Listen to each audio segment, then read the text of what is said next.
In the auditorium and those who can hear out there, probably not paying attention, I'd like you to use your phone or device that you've got, if you have one, to go to slido.com. If you want to use the school Alpine guest Wi-Fi, just go to that, and all you have to do is say and agree to the terms and conditions, and you don't have to put in a password. When you go to this website, enter the event UCRP, and that will put you into this event. You're going to control today the questions by what you ask, what you like, and what you thumbs down to push it down to the bottom if you don't like and think that's appropriate. The audience controls what the questions are through this means. How many have been to any meeting or town hall meetings and stuff during the legislation and saw this process? Okay, some of you, okay.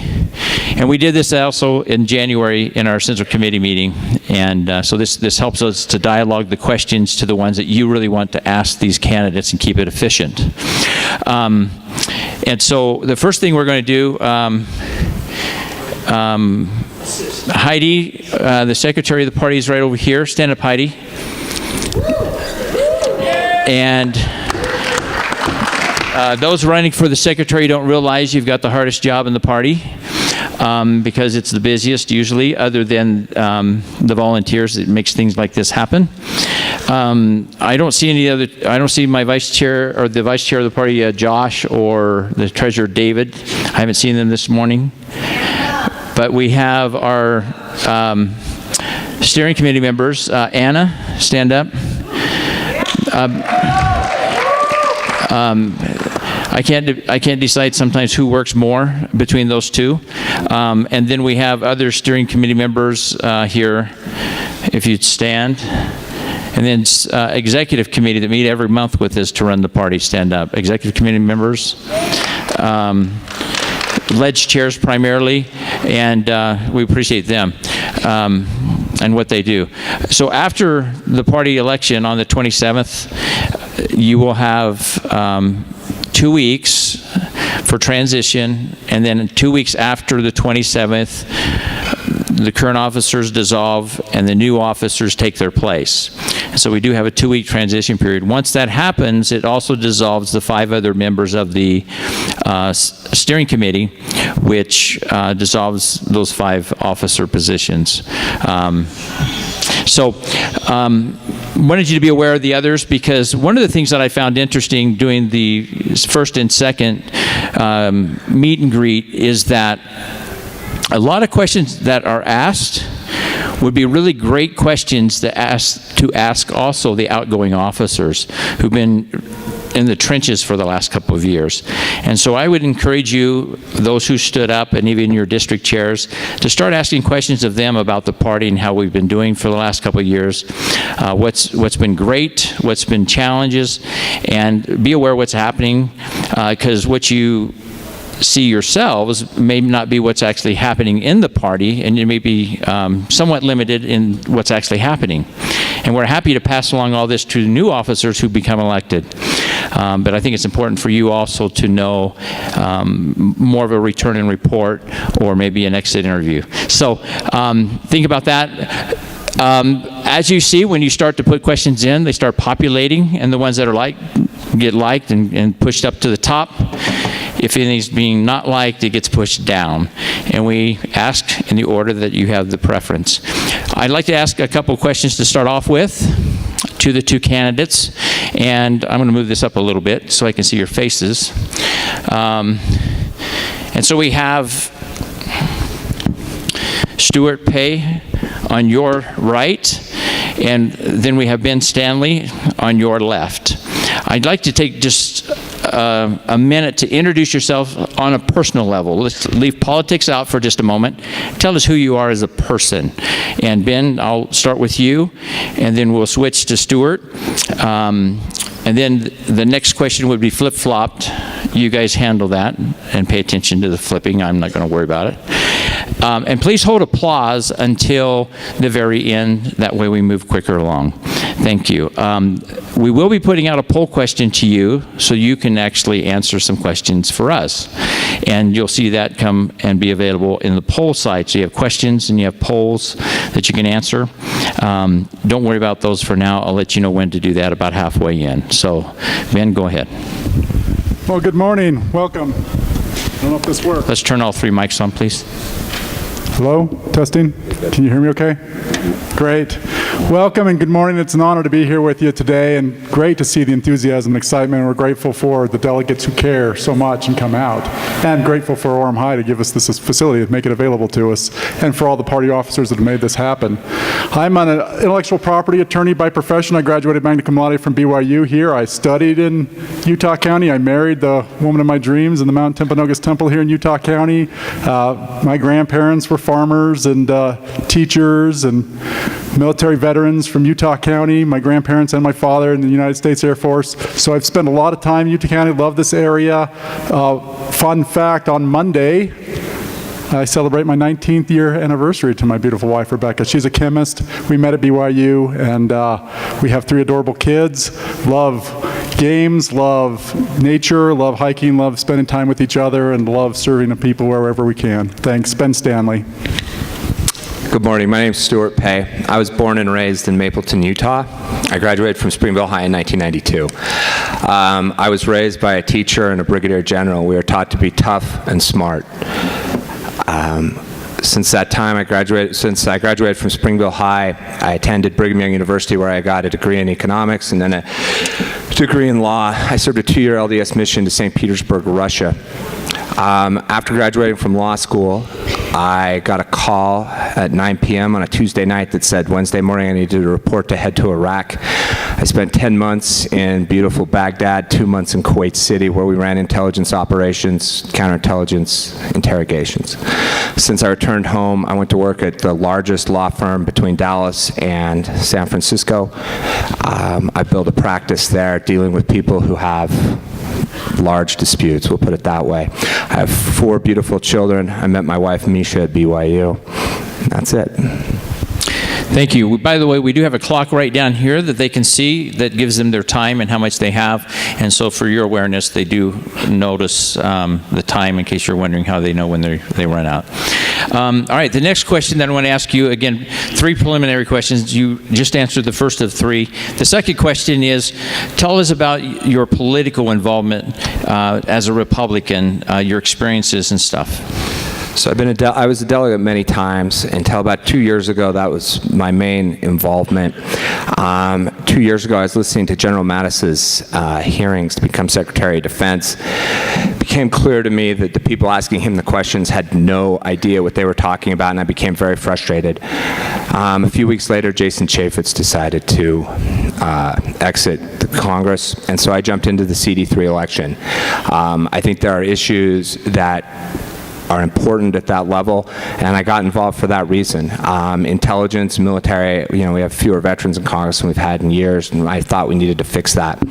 When I became involved, I got a sense for some of the issues in the party with respect to the division in the party, with the lack of unity, and I felt that when this opportunity came about, I needed to jump on it. And so, as I mentioned, having the leadership opportunities in the military and having dealt with disputes all my life, or all my professional life, I felt like this was a good fit.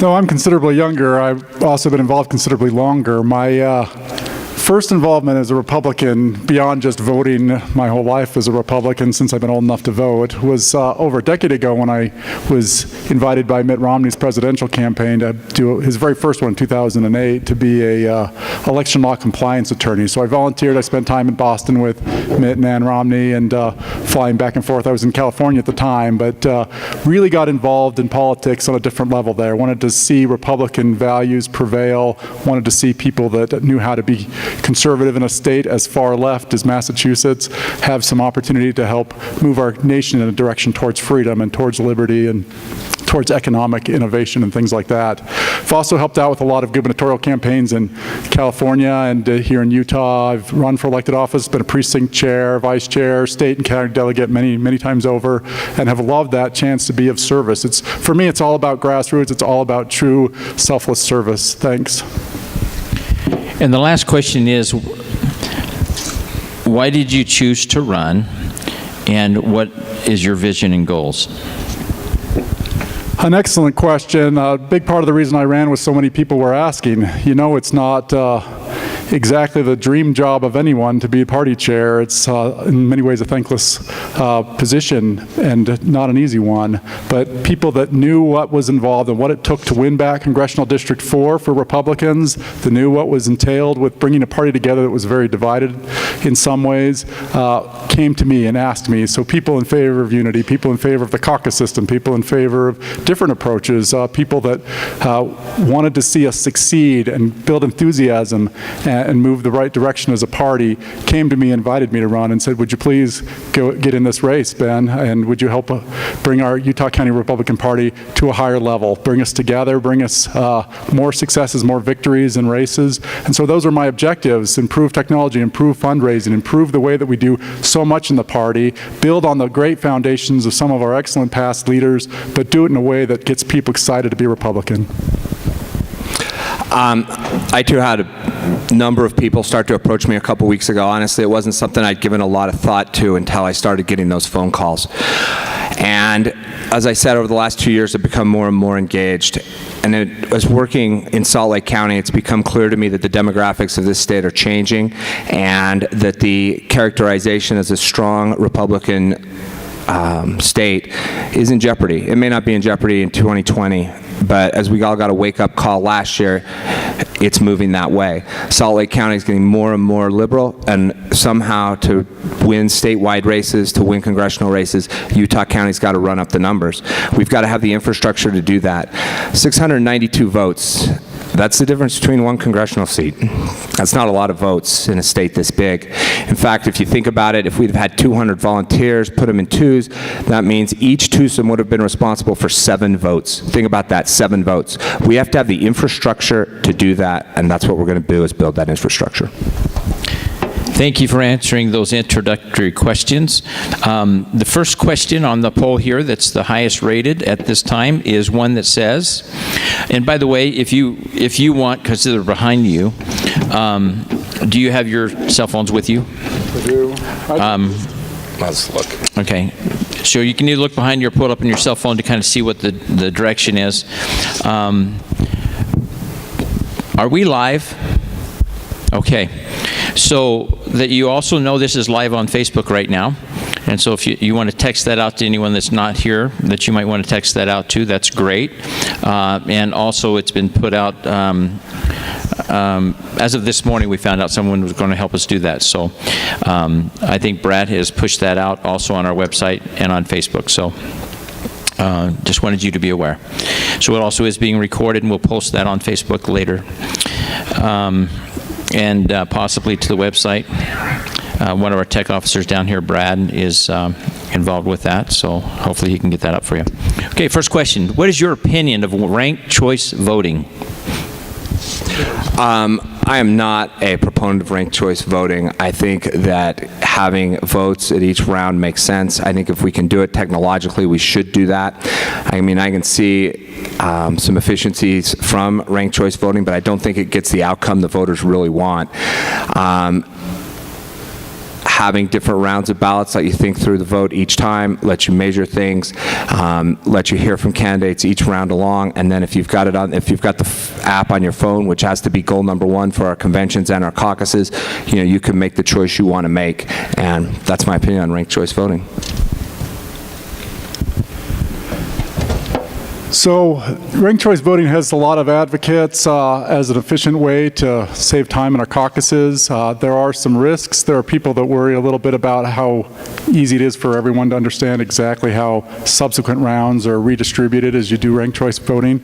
I'm an advocate and a proponent for letting people do things the way that they would like to do them. I really am a firm believer in following the rules and making the rules available up front and letting people know what the rules are going to be, but then letting different groups be empowered. If different precincts want to be little laboratories of voting options, there's a lot of sophisticated psychological factors and other elements in how voting works and what can be done with different voting systems, and some of them have tremendous merits. And I'm a big believer that we should let our precinct leaders talk with their delegates and work together and decide what's going to be efficient, what's going to appeal to the demographics that are in their neighborhood, so that meetings are quick if that's what they want, or if they have a demographic that wants simplicity and wants to do just round after round of balloting, we can do it that way too.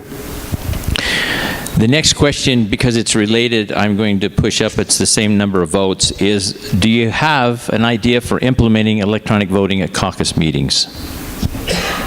Yeah, I sure do. There's a great need for us to study technological solutions and achieve some efficiencies. Every delegate I've talked to wants the meetings to be faster. They want them to be more effective, more substance. They want to leave inspired and thrilled and feeling like they've done some civic duty and are happy with what has happened, rather than leaving having felt like they spent many, many hours and lost time with their family or the things that were priorities to them.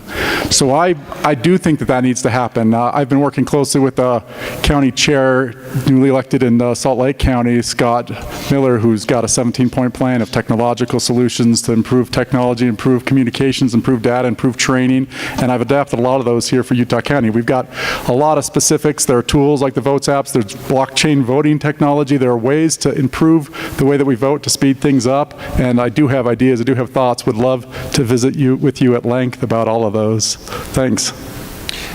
Yeah, so in the home of Silicon Slopes, it seems ridiculous to me we can't figure this out. So I think the way to figure it out is fairly simple. I think after new chairman is elected, he meets, he figures out some type, puts together an ad hoc committee of 5 or 6 people that can study the issue. You know, there are things that you could do that seem fairly simple to me, where you're using Facebook or just call-in technology, to using much more sophisticated apps. I would have those 5 or 6 people spend until October or November figuring out exactly which 3 apps they think, or which 3 options are the best. I would then say at the County Central Committee this fall, we run a test of those 3 options. The County Central Committee then runs votes, say with all 3 apps, 3 different times. We see how they work. We see which ones have hiccups, which ones don't, and then we see what might work better. At the end of that meeting, we take a vote, we choose one, and then we've got 3 or 4 months before caucus night to get that implemented. Finally, I would say we need a technology person in each precinct. Thank you. Thank you for that. The next question is going to be 2 minutes, and so just wrap it twice. So you have 2 1 minutes, so just notice when you're on the second minute. Because there's 3 questions. What are your 3 key objectives? What will you do to achieve them? How can we help? All right, so I think the first question there, the last question is actually the first, because I think leadership is not about doing, it's about facilitating opportunities for other people to do. When I was in Iraq, I sat next to a major in the headquarters there, and we were 2 of the lower ranking people in this headquarters, and he turned to me and he goes, the sad thing is everybody walking around here that's a colonel or a general thinks they're going to win this war, and the truth is it's won by sergeants and privates and lieutenants, and that's true. My 3 ideas are, number 1, to take our message out. And how do we get our message out? First of all, we have to hit our message hard, and we have to hit it as a positive message. We have to find messengers that are good at that. That includes not just the county chair, but you folks on the ground talking to your neighbors, getting that message out. It means recruiting new messengers. You know, we have a generation of people that we're missing out there. They're at Brigham Young University, they're at Utah Valley University, or they're just in our neighborhoods. We need to find who will they listen to and go and recruit those people. I believe that those people are largely in the tech community, and we need to go and we need to figure out which of them are sympathetic to us and how we can get them in our corner. Number 2, like I mentioned, we need to improve technology at our caucus and convention. I think I laid that out in my last one, so we won't go for there. No, I won't say any more about that. Number 3, we need to figure out a plan to win elections. And winning elections is about one thing. It's about votes. And you get votes by getting people to fill out their ballots. We all know exactly what day the ballots are going to hit in this state. We know. Saturday after that, it needs to be mail-it-in Saturday. We need our volunteers on the doorsteps that Saturday, knocking on voters' doors saying, did you get your ballot? Have you filled it out? Will you mail it in today? We need to get those things out there. If you go to places like Mecklenburg County, North Carolina, you go to southern New Hampshire, you go to Virginia, there are armies of people out there working elections, beating doors. That's what we're going to have to do here if we want to be competitive in 6 to 8 years, and we need to build that infrastructure today. So yeah, we have races to win. We have Republicans to bring in. We've got unity to achieve. We've got things to do in terms of improving enthusiasm and excitement to be Republicans and strengthening our Republican brand. So those are the three things that matter to me. We can do so much to win back Congressional District 4. We can do so much to bring people together and unite our party to raise funds, to achieve greater organization, to implement better technology. With the technological lawyer background I have, we've got opportunities to really achieve some tremendous successes for the party. I've loved being here today to hear from so many people that have ideas of what you can do, and that's what it's going to take. You're the leaders, you're the innovators, you're the solution driving force within our party. I've been thrilled to have young Republicans ask me today, what can we have available at my school? What more can we do to get opportunities presented to the young people that want to be involved in our Republican Party and help move these conversations forward and win back Congressional District 4 specifically? It's going to take organization. It's going to take real leadership. It's going to take people coordinating with Salt Lake County, where Congressional District 4 spans across both Utah and Salt Lake County. We need to be able to work together with our counterparts. We need to be consistent in our messaging. We need to have training and tools and communication. Technology is going to drive an awful lot of that. And we need to empower people, let them see that there are ways to contribute that they maybe have never even realized existed before. One story I always tell people, I've served as the past president of the Utah County Rotary Club, and when I first joined Rotary, it was because I went to hear a friend speak who invited me to come to the club, and when I got there, he had given me the wrong time, and I was at the board meeting, and I was immediately invited to be a part of the board, because I was new, and they recognized in Rotary Club the value of new blood and new ideas and innovation. And we can do that better as a party. And that's one of the things I promised to bring and that I'm excited to offer to us is the ability to empower our new delegates and train and work together. Thank you. The next question is, do you support the signature path to primary elections?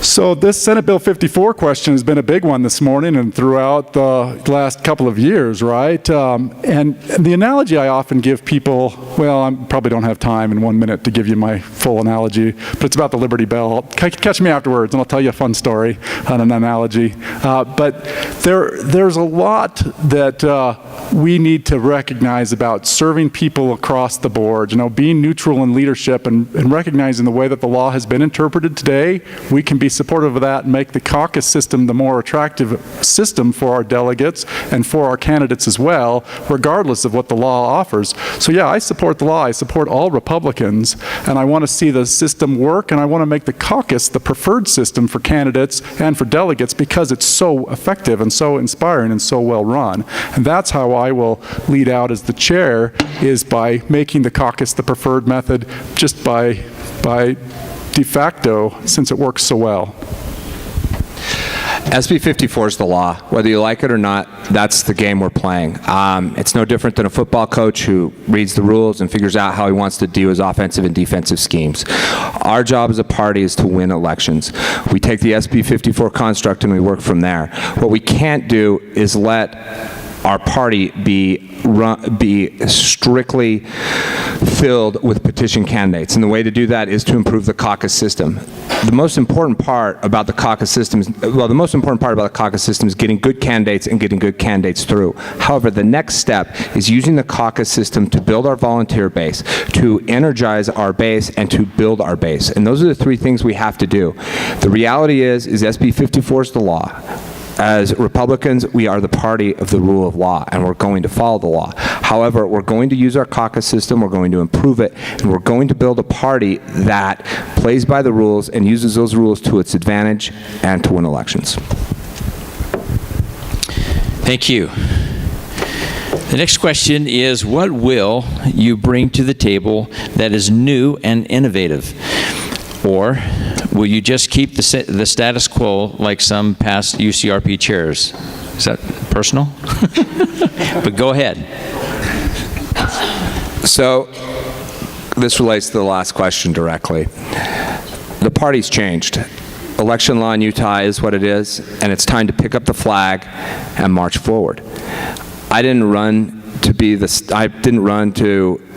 status quo. The challenges of the last 2 years are different than the challenges of the next 2 years. The challenges of the last 6 years are much different than the challenges of the next 6 years.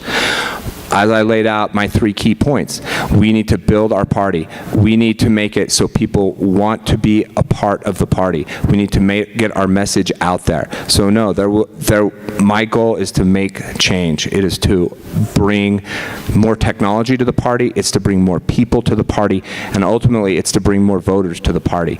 You know, you might say, hey, we're winning most of our Utah County elections by big numbers. Well, we lost by 692 votes in CD4, and we're going to have to run numbers up in gubernatorial, senatorial elections in the future, and we need to be prepared for that.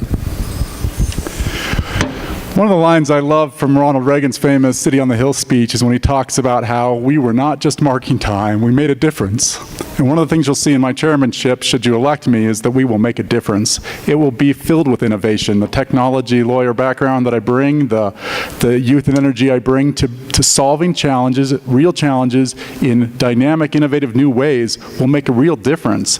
Working closely with other counties, looking at 17-point very specific plans to increase training, to create better tools for legislators that want to be involved, that want support from the party post our efforts to help get them elected. They still want more involvement and want to be able to get feedback and be an ally with the party. We can do so much to strengthen ties, improve networks, leverage the different resources and advantages we have. That's going to be a hallmark of the next few years. I have a lot of support from chairmen of the past of our Republican Party, and they did some great things to build a foundation. We're going to elevate that even further. Thank you. The next question is, how do we help people understand their responsibility to get involved and overcome apathy toward political issues? People seem largely uninterested and too busy. Before you answer that question, a piece of data point that might be worth sharing with you. Over the last 2 years, as we've been involved, most of you know what the percentage of attendance is to caucus. Just to see your opinion from your precincts instead of mine, if you believe that you had over 50% of your precincts attending your precinct caucus, raise your hand. 1. Great job. Good job, Mac. 40%. 1. 30%. About 4 to 5. 20% of your precinct. 10% of your precinct. That's the majority. Less than 10%. Okay. So from my observation, and I'm not going to be the judge here, I'll let you two if you looked at it, what would you say was the biggest percentage range? Probably the 10% or under 10 even. Okay. So that's problem number 1. Problem number 2, our average attendance of the precinct leaders, who are the chairs and the vice chairs, and others who are obligated to attend the leadership meeting of the party, the governing body of the party at central committee meetings, is right around 33%. So 2 out of 3 of those who are your precinct chairs and vice chairs are not attending. So 1 out of 3 of you are doing that job as a precinct chair and vice chair. Now, I will say, because we can have a proxy at our executive committee meetings, our executive committee meetings are almost 100% every time they come each month. The question, though, to you as a delegate, do you get the communication? Do you get the information? And are you being engaged in the conversation? And so there's a lot of ways to talk, you know, email, phone book, Facebook, but through the party, we need to make that apparatus and that leadership chain work much better in the party. And that would be my biggest challenge to a new chair, is to see what we can do, but it can't be done by the chair alone. It takes the precinct chairs and the district chairs to actually have that going on, so we can get down to the grassroots level and change what happens at caucus. All right, the next one here then is, How do we help people understand their responsibility to get involved and overcome apathy toward political issues? People seem largely uninterested and too busy. So we live in a different time. Changing technology has also shortened people's attention spans. We need small soundbite videos. We need communication in ways that are appealing to the generations that are our targets to get involved today. So I'll be spending a lot of time working with our leadership team trying to encourage and promote better communication, calling trees that will be able to be activated not just to get our message out as a party, but also when it comes time to win elections for Republican candidates, we'll be able to activate the very same infrastructure to get people aware of and informed and on a page with us about the opportunities there are to be more engaged.